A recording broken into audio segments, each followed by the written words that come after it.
सभी की मंगल कामना के साथ मैं मनोज शंकर त्रिपाठी श्री विद्या मानव कल्याण फाउंडेशन की ओर से सभी का हार्दिक स्वागत एवं अभिनंदन करते हैं। आइए गुरु वंदना से कार्यक्रम का शुभारंभ करते हैं। ओम श्री दक्षिणामूर्ति गुरुवे नमः। ओम शांतं त्रिनेत्रं विदुकान्ति शुभ्रं संविभ्रतं दोष्कशुभै चतुर्भिः मुक्ताक्षमालां कलशं सुधाया श्रीज्ञानमुद्रामपि पुस्तकं च दिव्याम्बरं चन्दनगन्धलेपैः समुज्ज्वलांगं मणिरत्नकै च वीरासनस्थं च शशाङ्कचूडं श्रीदक्षिणामूर्तिगुरुं स्मरामि। होत्रागृहोत्रागृहविश्यहोत्री होमादिसर्वाकृतिभासमानं यद्ब्रह्म तद्बोधवितारणीभ्यां नमो नमः श्री गुरुपादुकाभ्याम। एक बार फिर से आप सभी का हार्दिक स्वागत एवं अभिनंदन। दोस्तों, आज हम आपसे जो चर्चा करना चाह रहे हैं, चर्चा का जो विषय है कुछ इस प्रकार है कि हम अपना जब कुटुंब बनाते हैं तो उसमें किसको कुटुंबी बनाएं। आज यही चर्चा का विषय है। तो आइए हम देखते हैं कि कुटुंबी बनाते समय ऋषियों ने हमें क्या क्या जो है सलाह दिया है। धैर्यं यस्य पिता क्षमा च जननी शांतिश्चिरं गेहिनी सत्यं सूनरयं दया च भगिनी भ्राता मनः संयमः शय्या भूमितले दिशोऽपि वसनं ज्ञानामृतं भोजनम् एते यस्य कुटुम्बिनो वद सखे कस्माद् भयं योगिनाम्। दोस्तों, इस श्लोक का अर्थ ये है, धैर्यम यस्य पिता, यानी जिसके कुटुंबी जन में धैर्य उसके पिता हों, क्षमा च जननी, और जो क्षमा का मूल मंत्र है वो उसकी माता हो, क्षमा च जननी शांतिश्चिरम गेहिनी, और उसका जो घर है वो कहाँ कैसा है, शांतिश्चिरम, जिसमें चिर शांति जो है वो विराजमान है, ऐसा जिसका घर हो। सत्यम सूनुरयम दया च भगिनी, जो सत्य है वही उसका पुत्र है। दया च भगिनी, और जो बहन है वो कौन है, माता। बहन जो है वो दया का रूप है। भ्राता मनः संयमः, भाई कौन है, मन का संयम, जिसका मन का संयम ही, जिसने मन के संयम को ही भाई बना लिया।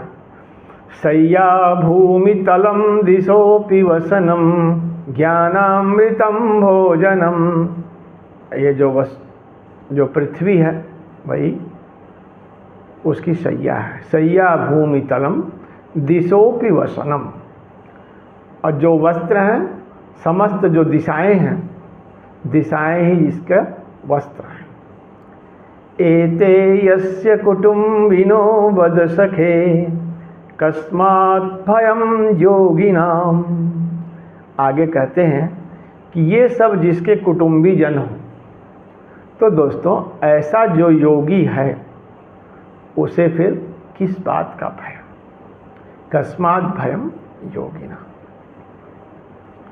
आइए हम भगवती की पहले आराधना करते हैं, तत्पश्चात आगे विषय की चर्चा करेंगे। दिव्यां परां सुधवलारुणचक्रतां मूलादिबिन्दुपरिपूर्णकलात्मरूपां स्थित्यात्मिकां शरधनोऽसिनिपासहस्तां श्रीचक्रतां परिणतां सततं नमामि। भूपुष्पवृत्तकमथेन्दुकलारविन्दम् अष्टारकं च मनुकोणमथोदशारं दिक्कोणकं च गजकोणमथ त्रिकोणं वन्दे च बिन्दुसहितं परयन्त्रराजम्।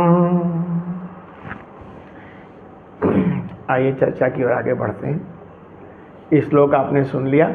धैर्यं यस्य पिता क्षमा च जननी शांतिश्चिरं गेहिनी सत्यं सुनिर्यं दया च भगिनी भ्राता मनः संयमः शय्या भूमितलं दिशोऽपि वसनं ज्ञानामृतं भोजनम् एते यस्य कुटुम्बिनो वद सखे कस्मात् भयं योगिनाम्। तो दोस्तों, जो सच्चा योगी है, ये जो श्लोक है वो इन तमाम चीज़ों को धारण करता है।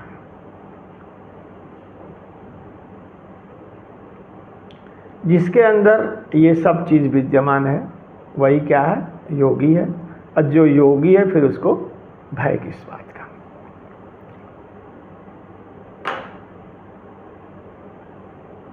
ठीक है।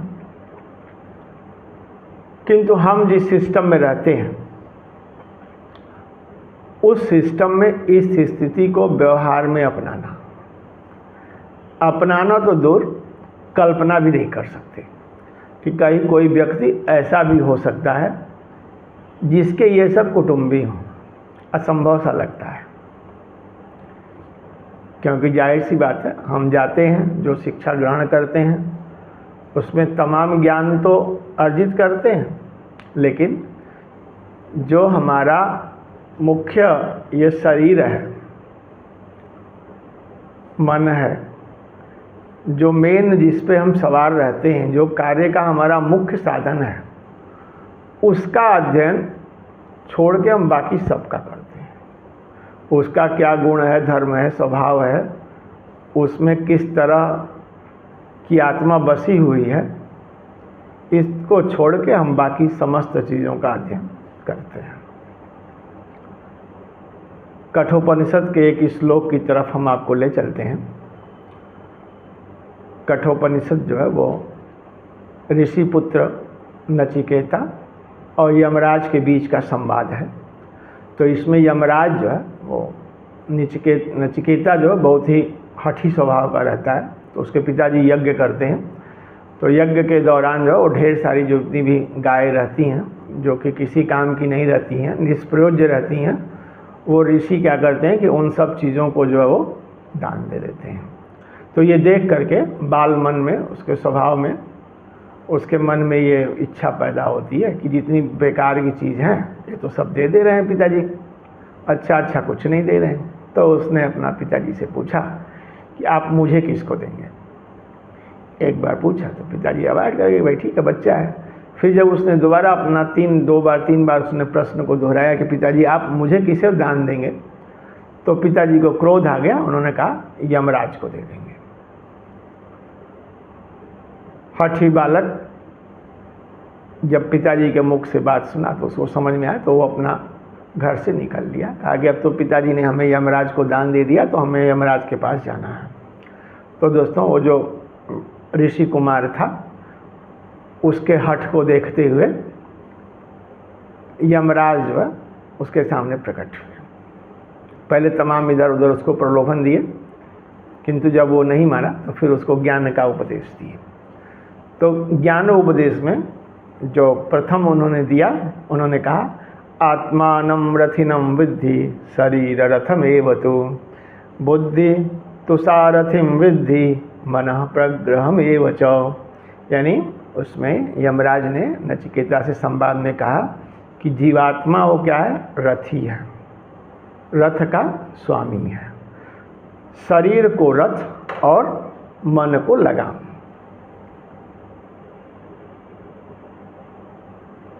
उन्होंने प्रथम शिक्षा अपना यहीं से शुरू किया।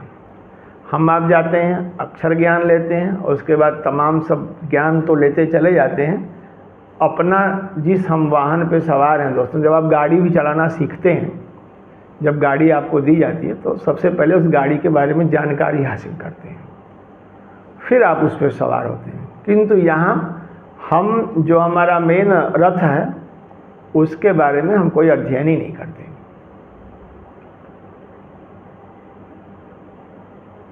ये हमारे सिस्टम की सबसे बड़ी जो है वो सबसे बड़ी भूल, मिसिंग पॉइंट है। जब तक हम आप अपने आप को नहीं समझेंगे, अपना गुण धर्म स्वभाव नहीं समझेंगे, और जिस हम रथ पे सवार हैं, जो आत्मा सवारी कर रही है, उस आत्मा की क्या इच्छा है दोस्तों, तब तक न आपका मन स्थिर होगा, न बुद्धि, न चित्त, और आप सुख साधन जितना भी जुटा लें, हमेशा जो फल प्रतिफल मिलेगा वो अशांत ही मिलेगा। इसीलिए इस मुख्य उद्देश्य को ध्यान में रखते हुए श्री विद्या मानव कल्याण फाउंडेशन ने श्री गुरु के सानिध्य में अपना जो ध्येय है, अमंत्रम अक्षरम नास्ति नास्ति मूलम अनौषधम अयोग्य पुरुषो नास्ति योजकस तत्र दुर्लभा, इस मानदंड को प्राप्त करने हेतु हम उन सब ज्ञान को समेटे हुए आपके बीच में अपने संस्थान के द्वारा उसका सम्यक आधान करना चाहते हैं, जिससे सोसाइटी हमारी जिस स्थिति को प्राप्त हो रही है, हमें तमाम जो छल का वो बना करके प्रपंच में फंसा करके हमारे जीवन का जो प्रमुख ध्येय है उससे भटका करके कहीं और हमें ले जाने का प्रयास हो रहा है, हम सब उससे बच सकें और अपना पथ, जो सही पथ है, जिस मार्ग के हम पथिक हैं, उस ओर अग्रसर हो सकें। इस हेतु फाउंडेशन प्रयासरत है। हमें उम्मीद है आप भी इससे सहमत होंगे और हमारे साथ अवश्य भागीदार बनेंगे और हमारा जो कार्यक्रम है उसमें हिस्सा लेंगे, जुड़ेंगे। इसी अनुरोध के साथ हम आपसे विदा लेते हैं। उम्मीद करते हैं कि आप हमारा जो चैनल है SBM के फाउंडेशन, इसे लाइक, शेयर और सब्सक्राइब करेंगे, जिससे कि ये जो कार्यक्रम है वो जन जन तक पहुंच सके और सभी लोग जुड़ करके लाभान्वित हो सकें। इसी के साथ नमस्कार।